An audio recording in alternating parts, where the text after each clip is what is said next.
Hallelujah. আমি বলছি look লিখিত সুসমাচার 22:67। তিনি তাহাদিগকে কহিলেন, যদি তোমাদিগকে বলি তোমরা বিশ্বাস করিবে না, আর যদি তোমাদিগকে জিজ্ঞাসা করি কোনো উত্তর দিবে না। কিন্তু এখন অবধি মনুষ্যপুত্র ঈশ্বরের পরাক্রমের দক্ষিণ পাশে উপবিষ্ট থাকিবেন। Hallelujah, hallelujah.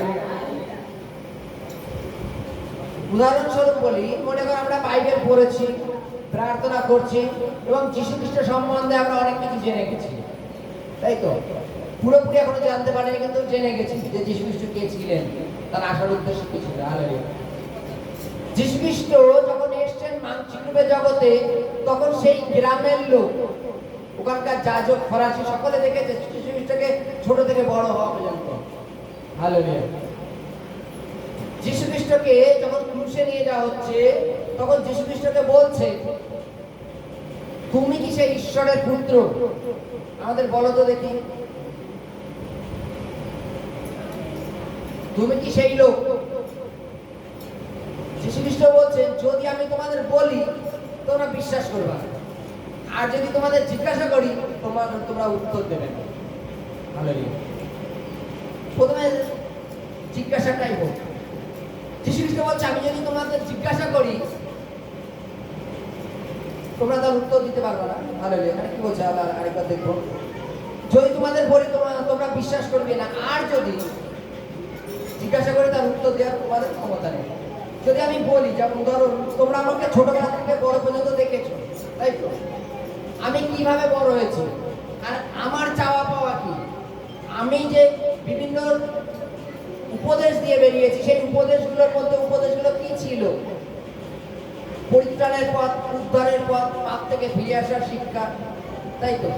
এবং প্রত্যেকটা মানুষকে পাপ থেকে ফিরে আসারও শিক্ষা দিয়েছি। আমি জগতে যতদিন আমি এসছি, আমি নিজের অভিলাষ আমি কখনো চাইনি। হালেলুয়া। এর পরেও যদি তুমি জিজ্ঞাসা করো যে আমি কে, আমি রাজা কি না,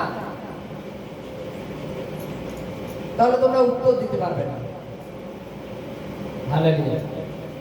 তোমরা আমাকে দেখেছো, শুনেছো, বুঝেছো, যখন আমি বিভিন্ন উপদেশ দিয়েছি, বিভিন্ন দিয়ে, তখন তোমরা আমার উপদেশগুলো শুনেছো, শুনে অনেকে চমৎকৃত হয়েছে এবং জগতের অন্ধ, ল্যাংড়া, লোলা, বোবা তারাও সুস্থ হয়েছে, সেগুলো তোমরা নিজের চোখে দেখেছো। এবং তার সাথে যে 12 জন শিষ্য ছিল, 12 জন শিষ্যকে একভাবেই তিনি পরিচর্যা করেছেন যে কিভাবে জগতে আগে বাড়তে হয়, কি করে ঈশ্বরের সুসমাচার প্রচার করতে হয়। আর তোমরা এখন আমাকে জিজ্ঞাসা করছো আমি ঈশ্বরের পুত্র কিনা। আমার রাজ্য এখানে নয়। যীশু খ্রিস্ট বলছে আমার রাজ্য এখানে নয়, কিন্তু এখন থেকে মনুষ্যপুত্র ঈশ্বরের ডান হাতে গিয়ে বসবে। যীশু খ্রিস্ট মানসিক রূপে জগতে এসেছেন, ওর জন্য তাকে মনুষ্যপুত্র বলা হয়। বলছে তোমাকে যদি আমি যদি জিজ্ঞাসা করি তোমাদের উত্তর দেওয়ার জায়গা নেই তো আর, কেননা তোমরা আমাকে ছোটবেলা থেকে দেখেছো। আমি যদি আমার অভিলাষ চিন্তা করতাম, আমি তোমাদের সকলের উপরে গুরু বা বস হতাম, এবং আমি বলতাম আমি যখন তোমাদের গুরু, আমাকে তোমরা প্রণামী দাও, আমার এই লাগবে ওই লাগবে বলে নিয়ে আমি নিজের ব্যাংক ব্যালেন্সটা পরিপূর্ণ করতাম। হালেলুয়া। বিভিন্ন ক্ষেত্রে বিভিন্ন রোগীরা এসে তারা কিভাবে সুস্থ হয়েছে সমস্ত কিছু দেখেছো।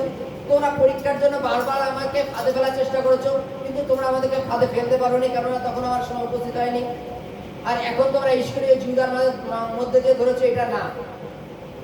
যদি আমার সময় উপস্থিত না হতো তোমরা আমার কিচ্ছু করতে পারতে না। বাইবেলের কাছে ওপর থেকে যদি ক্ষমতা দত্ত না হইতো তোমরা আমার কিচ্ছু করতে পারতে না। মানে আমার যদি ক্রুশে যাওয়ার সময় না হতো তোমরা আমাকে কিচ্ছু করতে পারতে না। হালেলুয়া। আর যখন তোমরা আমার জীবন চরিত্রটাকে এইভাবে দেখছো, আর তোমরা এখন আমাকে জিজ্ঞাসা করছো যে আমি ঈশ্বরের পুত্র কিনা, আমি যে ঈশ্বরের পুত্র, আমি যে ঈশ্বরের আজ্ঞা পালন করতে এসেছি এবং ঈশ্বরের সুসমাচার যে আমি জগতে প্রচার করেছি এবং পিতার কাজ আমি পূর্ণ করেছি, যার জন্য আমি এখন কোথায়? পিতার ডান হাতে গিয়ে বসবো। Hallelujah, hallelujah, hallelujah.